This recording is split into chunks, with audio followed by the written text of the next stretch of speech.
Hello everyone.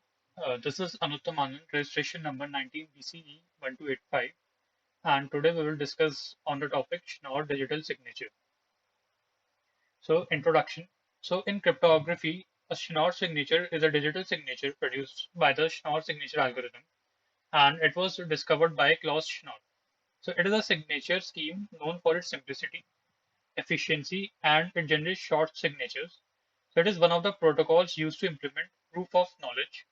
So, in cryptography, a proof of knowledge is an interactive proof in which the prover succeeds in convincing a verifier that the prover knows something X. So, if you take an example that there's this person A who knows something and he provides that information to person B, but person B doesn't trust person A. So, through this scheme which we are discussing right now, the person A will convince person B that whatever he is telling him is truth and it exists. So let's say a machine knows something X and defined in terms of computation. So a machine knows that X, if this X can be computed. So a verifier either accepts or rejects the proof. So a signature proof is supposed to convince the verifier that they are communicating with a user who knows the private key corresponding to the public key. So if we say in other words, the verifier should be convinced that they are communicating with the prover without knowing the private key. So they should be convinced that whoever they are communicating with is a real person without knowing their private key. So how does Schnorr signature work? So the main function of Schnorr signature is to allow multiple users to create a single signature for all parties involved and reducing the size of transactions and the number of signatures necessary to carry out a transaction. So actually what will happen is if you have multiple users in a single transaction, so according to the traditional method, we want everyone to sign the transaction, but that will create the size of the transaction to be very long. So using the Schnorr scheme, we can have multiple users in a single signature, and it will reduce the size of the transaction. So Bitcoin system uses the algorithm ECDSA, electric curve, and the users can demonstrate their ownership of Bitcoin unspent output. So every time a user wants to carry out a transaction, they must provide a signature that validates their property. In turn, the transaction also have a script P2SH, which will determine how the entries of a transaction will be spent. So these scripts can be modified to condition or schedule the spending of the bitcoins. So if we take an example, we can set conditions for time lock on multisig. In the later, multisig signature settings are required to authorize a transaction.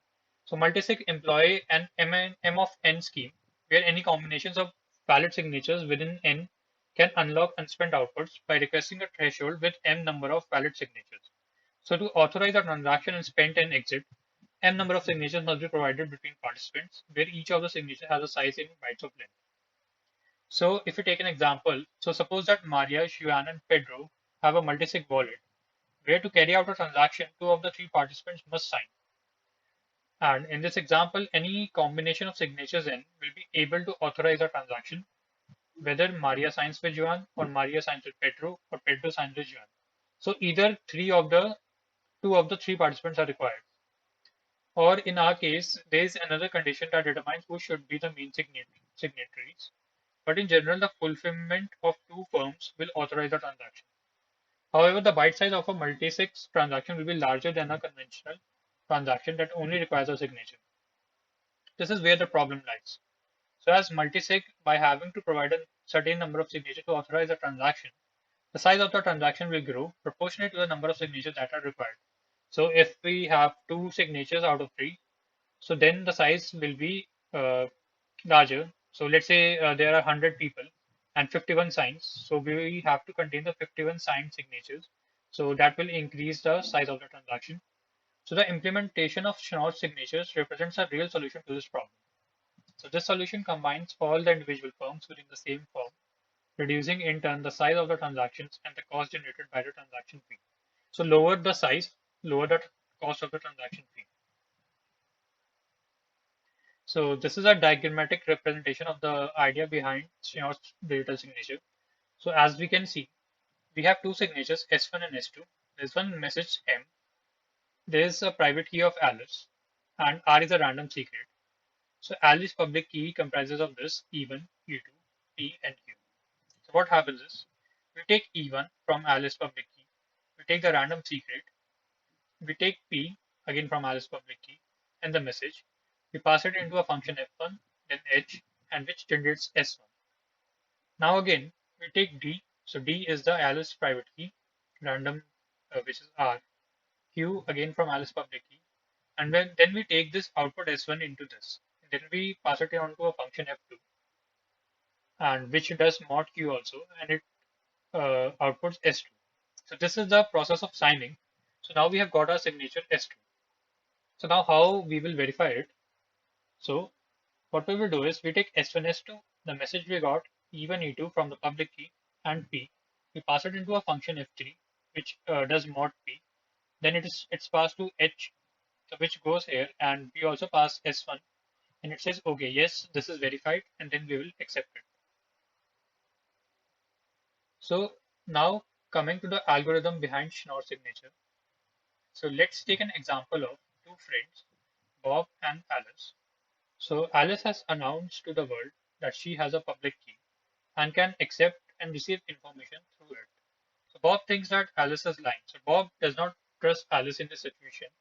He thinks that she is lying, that she has this public key and can accept and receive information.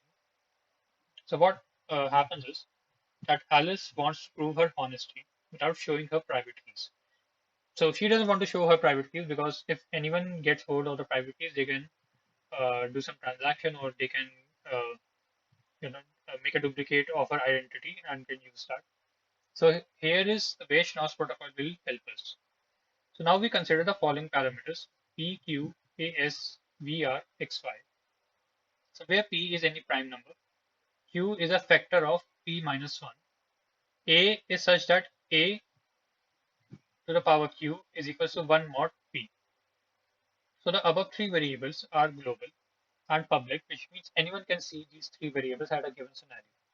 So like when we have a scenario, so anyone can see P, Q, and A. So they can see the value of these three since they are public and global. Then we will have two keys. So S is the secret key or the private key, where S lies between 0 to Q, and V is the public key, which is equals to A to the power minus S mod Q. So the public key V will be global and public again. So it is public and along with P, Q, and A. So now we have four variables which are public and known to everyone, which is P, Q, V, and A. However, only Sanchita will have the knowledge of the private key S. Now Sanchita, which is again in transparency to the Alice, so these are the same characters. So now Alice signs and wants to send an encrypted message in. She will follow the following steps to use Schnorr signature. So what is happening is in the first scenario, Alice is signing a message which is encrypted message, and she will use the following algorithm, following scheme. What will happen is she will first choose a random number R. So the R lies between 0 to Q. Now let's say we have Q, some value, let's say 5. So R can be either like 1, 2, 3, anything. Now she will compute a value X such that X equals to A to the power R mod P. So now P and Q were known. So now and A was also known. And now we have find R in the step first. And now we will compute X, so which is A to the power R mod P. Now that she has computed the value of X, she is going to concatenate this with the original message. So the message which we had, encrypted message M, she will join both of these message and the value of X as the same string. So now she is going to concatenate M and X to get M or X. So it's like a OR operation. So she has joined M and X. Now she is going to store the hash of this value in E. So that is E will contain the hash function of M and X, where H is the hash function. So the fourth point is she is going to get a value Y. So how she will get the value Y is that R, which was a random value which we set initially, plus S multiplied by E. So E is the hash, S is the secret key, mod Q. So this total mod Q. So now we have got this value Y. So now that all the computations are over, she is going to send the following message to Bob. So what we will send is, she will send two things: the message M, which was encrypted, and the signatures E and Y. So if we go back, Y was the computation which we got from here, and E was the hash function or the hash output which we got with the input M or X. So these two things are given to Bob. So now let's come to the end of Bob. So what happens at Bob's end? So along with this, Bob has the following public information. So again, the public information which Bob gets is Alice public key V, the prime number that Alice chooses, that is P, Q, which is a factor of P minus 1, which again Alice chooses, A such that A to the power Q is 1 mod P, again chosen by Alice. These are the four things which Bob already knows. And now he has got these two things, M and the signatures E and Y. So now Bob have to compute x dash such that x dash equals to a to the power y multiplied by v to the power e and whole mod of p. So we know that v equals to a to the power minus s, which came from here, this part. So let's substitute in the equation above, and then we get a to the power y multiplied by a to the power s multiplied by e. So again some more computation, and then we get a to the power bracket y minus s multiplied by e. And we also know that y equals to r plus s to the power s multiplied by e, which means if we do some uh, position change, so r equals to y minus s multiplied by e. So let's substitute everything in the equation. So then we will get x dash equals to a to the power r. And we have already seen above that x was also equals to a to the power r. So technically x equals to x dash. But Bob doesn't know the value of x because he never received the value, because Alice never said that. All that he received are the following, that is the message M, the signatures E and Y, and a host of public variables, that is V, P, Q, and A. So he is going to solve for E by doing the following. So again, he will output the value of E by doing the hash function of M or X dash.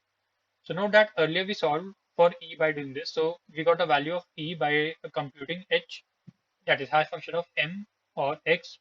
So by that logic, if two values of E come up to be the same, then that will mean x equals to x dash, because we had the same M, we had a different x, that is x and x dash.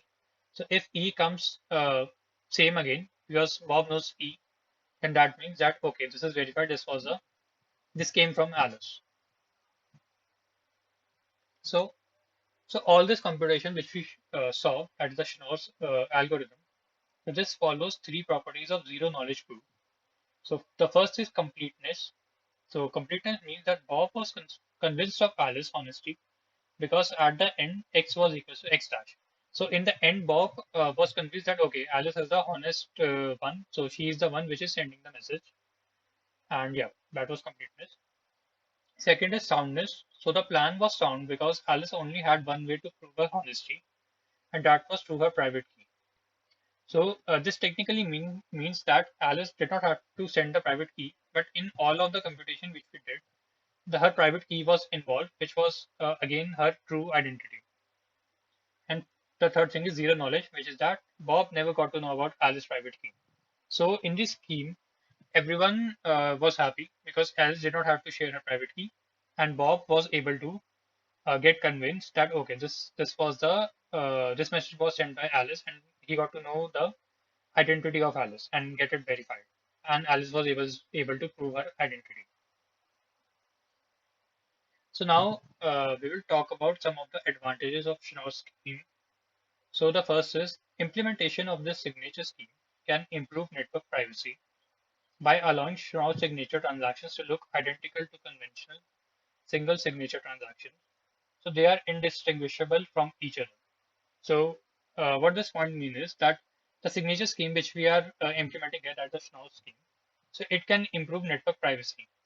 But how does it do that? Is that the transaction which we do from Schnorr signature, they look identical to the conventional single signature transaction which we saw initially, which were tend to increase the size of the transaction. So they are indistinguishable from each other. That means there is no difference between them. They do the same work, and they help us in getting the accurate results.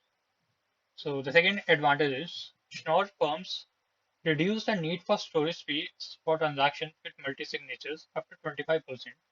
So they decrease the size of the transaction within the block, saving the space and reducing commission for such transactions. So what happens in Schnorr is that it reduces the need for storage space. So as we saw that if multiple users are involved, they all have to sign the transaction, and that will increase the size of the transaction. But using the Schnorr's algorithm, there's only one single signature was involved, and it can reduce the storage space needed for transaction by 25%, and it can decrease the size of the transaction within the block.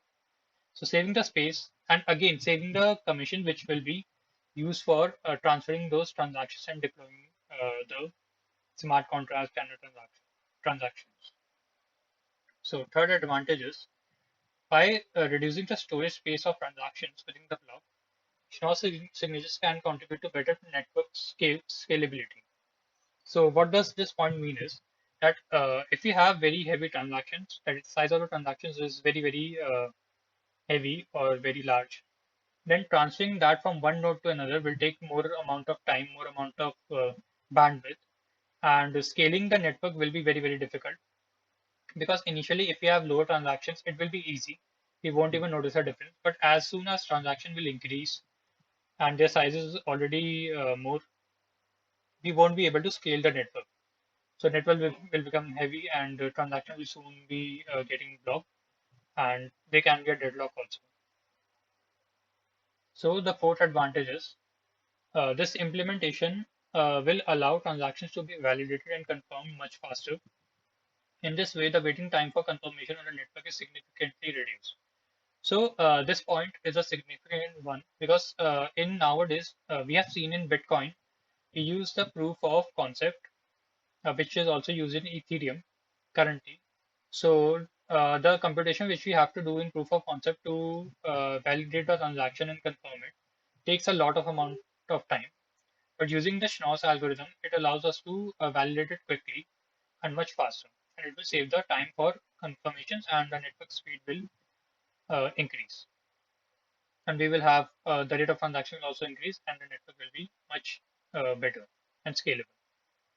So the fifth advantage is that Schnorr firms no malleability problems. Therefore, no party can modify or alter a signature to generate double expense.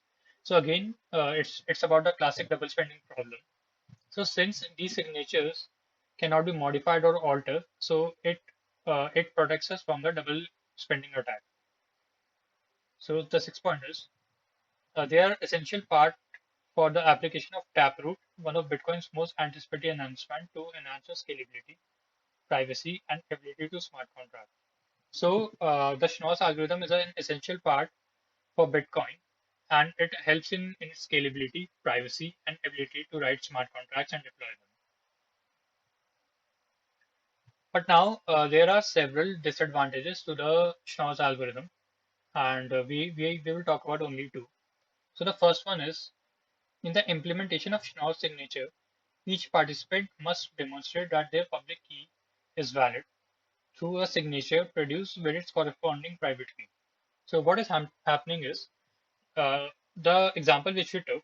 So in the signature, in the Schnorr signature implementation, so every participant, including the sender and the receiver, have to demonstrate that their public key is valid, but it is being demonstrated through a signature which was produced with corresponding to its private key.